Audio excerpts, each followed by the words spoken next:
This is a bushingfix.com installation video. You'll start by removing all of the old bushing from the cable end and taking note of the direction that the bushing was installed.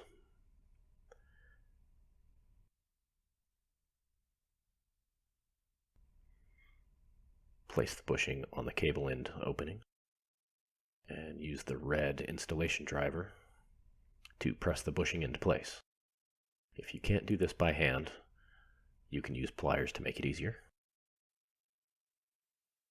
Shouldn't require a lot of force. We'll locate the shift lever pin, and if it's an interior shift lever, you can use a small amount of grease. Put it directly on the pin. If it's an exterior shift lever, don't use any grease on it. You can discard the grease. Put the cable end over the shift lever pin, snap it into place, test the installation, and that's it. Thanks for watching.